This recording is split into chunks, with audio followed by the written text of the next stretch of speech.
Un grand V à toutes les futures motardes et à tous les futurs motards. Je vous souhaite la bienvenue dans ce sixième épisode de la chaîne ETM Podcast. Et comme promis, lassés par les motards des plages, surnommés ainsi à cause de leurs équipements insuffisants, eh bien nous allons ouvrir un nouveau chapitre sur les tenues de protection et de sécurité. Histoire de remettre un peu les pendules à l'heure et les cuillères sur les épaules avant de passer l'ETM, le plateau ou la circulation. Et justement, on va commencer par cette modification datant de quelques années qui annonce directement la couleur concernant les épreuves de plateau et de circulation, à savoir, vous devez désormais avoir des équipements de protection et de sécurité homologués et certifiés pour vos présentations à ces épreuves. Et si vous ne les avez pas le jour J, l'examen en question sera tout simplement annulé. Alors, pour le passage du plateau, le candidat devra se pointer avec un casque équipé de 4 dispositifs rétro-réfléchissants, une paire de gants, un blouson, une paire de chaussures et un pantalon. A noter que tous ces équipements doivent être homologués et certifiés, à l'exception du pantalon. Alors il est quand même recommandé d'investir dans un pantalon renforcé certifié CE, mais bon, si votre budget a déjà connu quelques frayeurs, un jean épais sera suffisant. Le tout est de ne pas venir avec un équipement qui insuffle la stupidité et le manque de sécurité, donc oubliez les shorts, les pantalons de survêtement, les pantalons de costume, bermuda et j'en passe. A noter également que vous pouvez remplacer le blouson et le pantalon par une combinaison en cuir adaptée à la conduite. Et pour le passage de l'épreuve circulation, alors c'est la même chose que pour le plateau, à une exception près. Il faudra en supplément soit porter une dorsale certifiée CE, soit un gilet airbag adapté à la conduite. Cependant, sachez qu'en plus d'être homologués, ces équipements doivent être adaptés. Qu'est-ce que ça veut dire? Eh bien, ça signifie qu'il est très fortement déconseillé, voire quasiment interdit, d'acheter de l'occasion, de commander sur internet sans essayer ou encore de se faire prêter du matériel. Pourquoi? Tout simplement parce que cela peut diminuer votre feeling avec la moto et vos capacités en termes de conduite, et surtout, cela peut être sanctionné par l'examinateur le jour de l'examen s'il remarque que les équipements sont homologués, mais non adaptés à votre corps. Donc le mieux est de vous rendre chez un accessoiriste moto officiel et de demander conseil à un vendeur. En général, dans ce genre de boutique, vous êtes bien accueilli et personne ne vous trouvera ridicule si vous demandez de l'aide pour des équipements de sécurité, bien au contraire.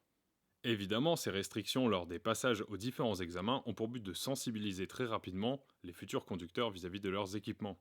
Et par la même occasion, ça encourage à investir dès la première leçon de conduite dans du matériel sécurisant et durable.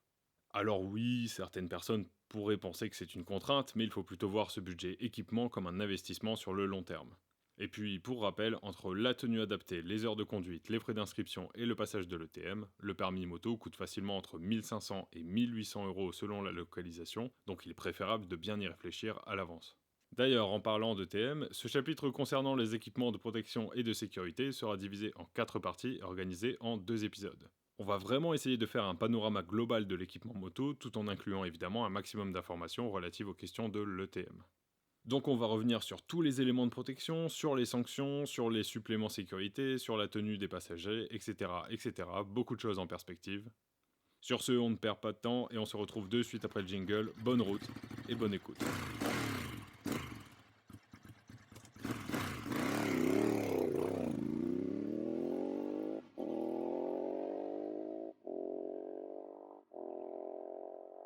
Comme la célébrissime Kawasaki H2 750, cet épisode sera en 2 temps. Donc dans un premier temps, nous nous focalisons uniquement sur le casque et les gants, puis dans un second temps, nous continuerons avec le reste de la tenue. C'est parti, on attaque tout de suite.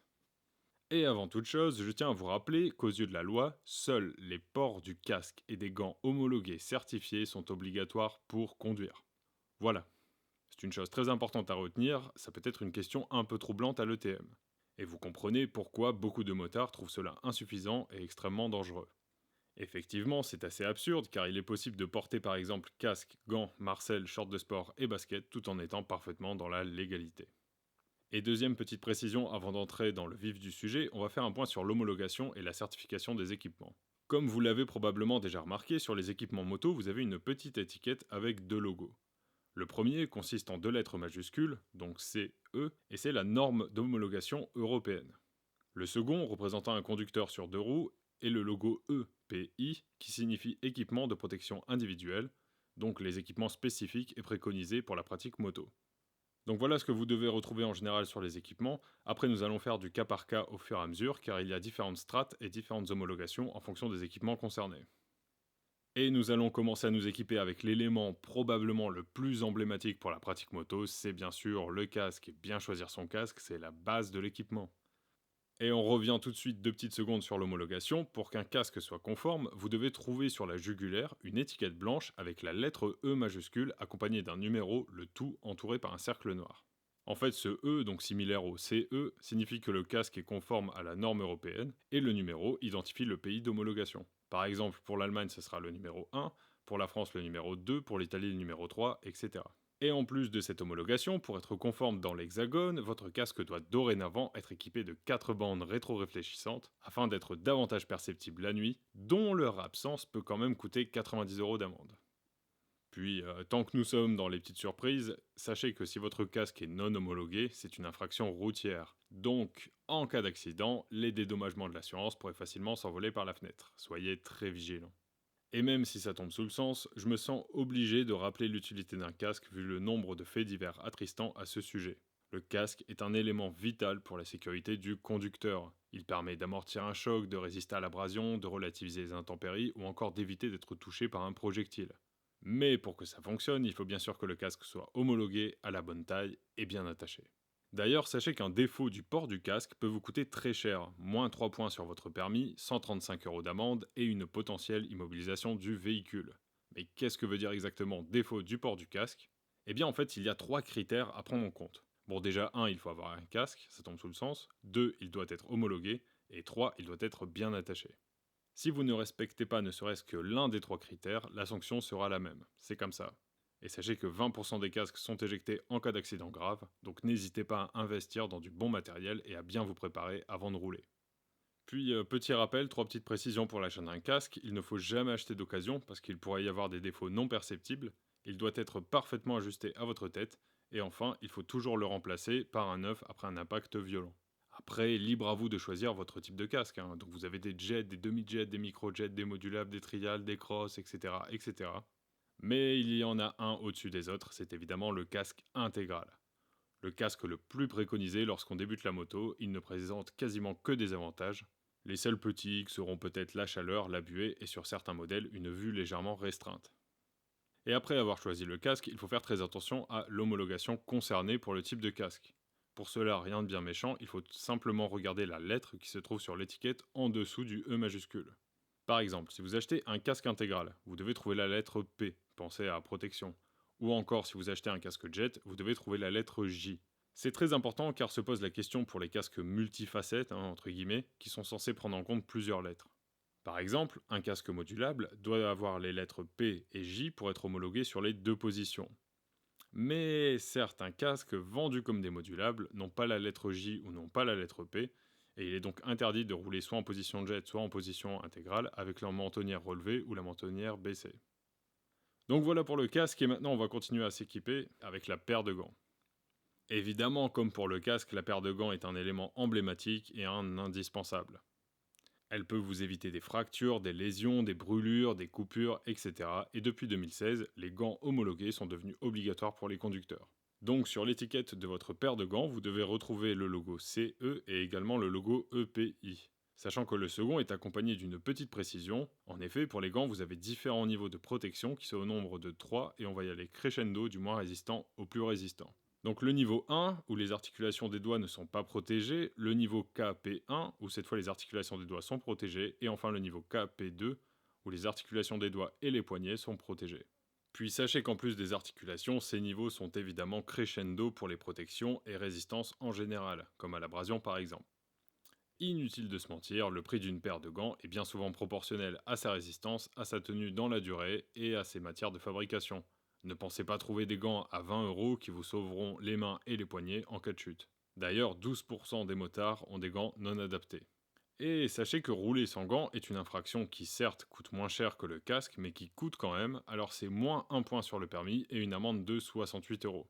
Et pour cette somme, vous pouvez déjà trouver des gants sympas et efficaces, donc bon. Si vous roulez sans, c'est vraiment de la provoque niveau maternel, de l'inconscience, de la balourdise ou un savoureux mélange des trois.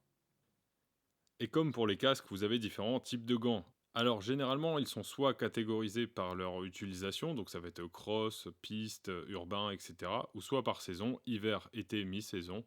Mais ne tombez pas dans le piège et ne prenez pas des gants très légers sous prétexte qu'il fait un peu chaud. Il vaut mieux être suréquipé que sous-équipé, quel que soit le temps, quel que soit le trajet et quelle que soit la moto. Donc voilà pour notre première partie concernant le casque et les gants, et j'en profite pour vous rappeler que ce sont les deux équipements obligatoires pour conduire, mais bon, je ne suis pas vraiment de cet avis, et on va de suite entamer notre seconde partie sur le reste de la tenue.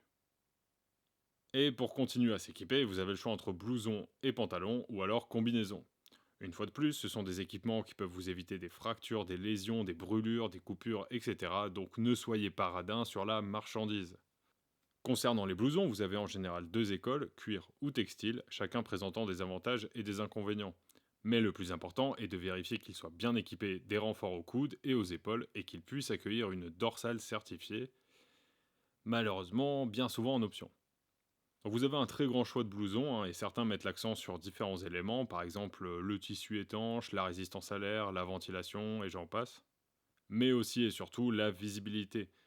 Car oui, forcément, vous serez plus visible des autres usagers de la route avec un blouson aux couleurs très vives ou très contrastées, ou encore équipé de bandes rétro-réfléchissantes pour la nuit. Concernant les pantalons, vous avez trois écoles, cuir, textile ou jean, qui d'ailleurs se développent énormément depuis plusieurs années.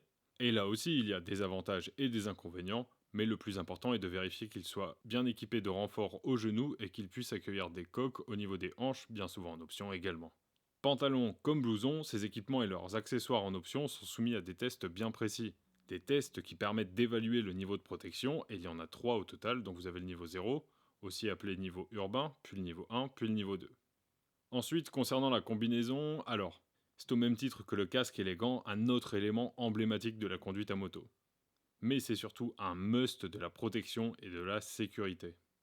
Vous pouvez avoir des protections au coude, des protections aux genoux, des protections aux épaules, des protections dorsales, des protections pectorales, etc. etc.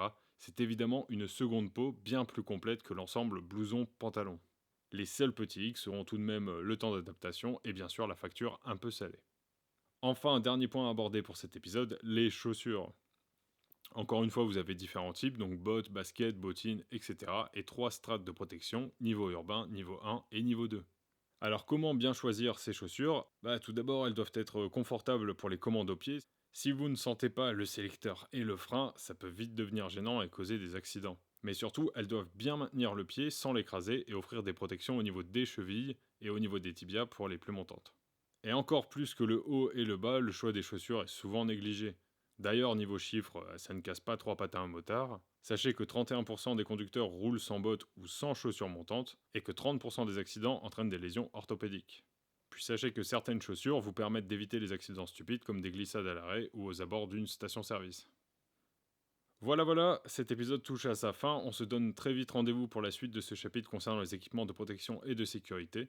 Le prochain épisode va vraiment se focaliser sur les équipements supplémentaires, donc directement sur le conducteur ou sur la moto, et nous allons également discuter des réglementations concernant les passagers à moto. En attendant, merci pour votre écoute et à très bientôt.